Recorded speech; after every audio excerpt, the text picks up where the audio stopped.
Hey everyone, welcome back to the kitchen for another recipe video. So today I'm so excited to share with you one of my favorite and one of the most flavorful meals ever, a vegan version of butter chicken.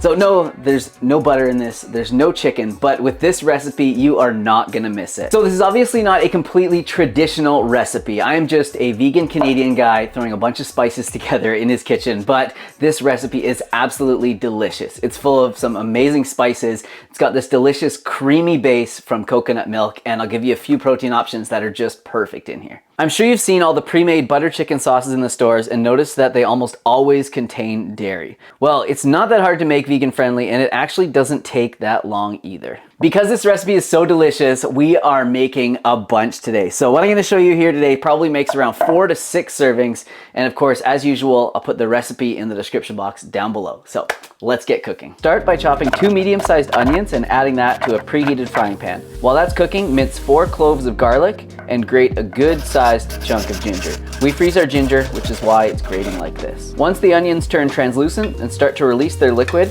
add the garlic and the ginger and saute those for a few minutes. I know cooking curry can sometimes seem a little bit intimidating, but really it's not. It's all about layering the flavors and adding a whole bunch of flavorful spices, which we are gonna do next. So get together 2 tablespoons of garam masala, 1 tablespoon of paprika, 1 tablespoon of cumin, and 1 tablespoon of coriander. Add that to the pan along with 2 tablespoons of red curry paste. Stir that around with the garlic and onions for a minute or two just to help bring out the flavors. Next, add 1 large can of diced tomatoes, 2 tablespoons of tomato paste. Bring that up to a simmer, and while we're cooking that, we're gonna prepare the protein portion of this recipe. So I'll give you a few different options, but the one that I'm highlighting, and that is by far my favorite in this, is some soy curls. But we're gonna do them up kind of special so that they're like nice and chewy and have like such a great texture in this coconut curry. Oh, it's amazing. So I've already gone ahead and rehydrated 3 cups of Butler soy curls.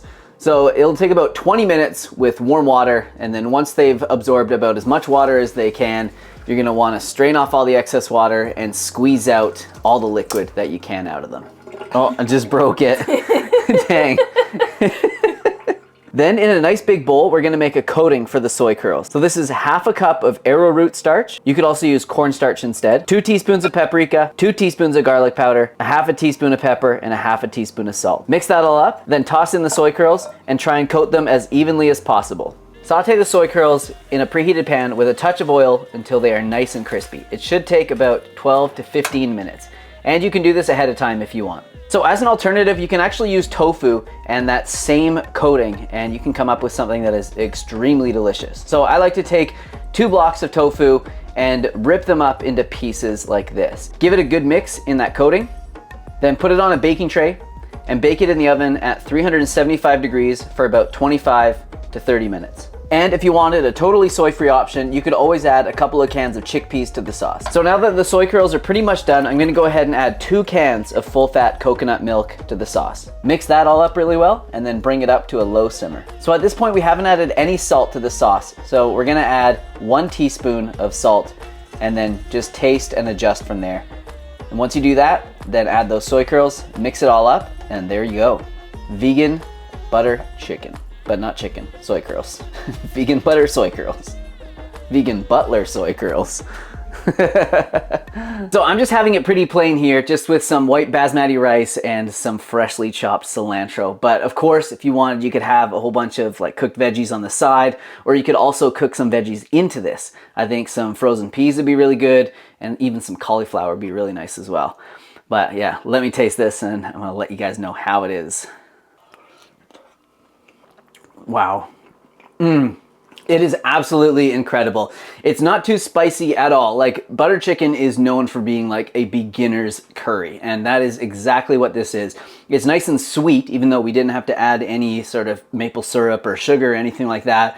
And like I said, not too spicy, just a nice balance of flavors. And then, you know, with the tomatoes from the diced tomatoes in there, and the soy curls, it is just incredible. So this is definitely restaurant quality. It is as good as it could possibly be. So that actually reminds me, when I was testing this recipe, I noticed that it kept on coming out kind of like brownish, not nearly as red as what I'd often find in restaurants. And I kind of looked into it and I found out that a lot of restaurants actually put red food coloring into their butter chicken to make it that like super vibrant red color.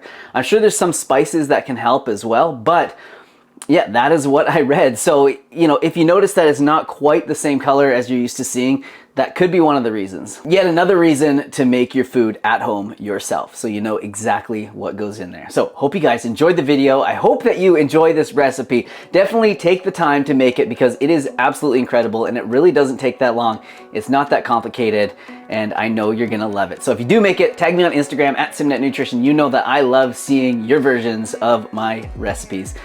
Let me know what you thought in the comments down below. Subscribe so that you can see more, and I will see you soon with another video. Bye-bye. It's so good. Here's some other videos of mine that I think you might like, and if you're looking for some delicious and healthy plant-based recipes, check out my new recipe ebook, Easy Vegan Comfort Meals. It contains over 60 plant-based recipes, lots of delicious sauces that I know you're gonna love. Thanks for watching, and thanks for the support.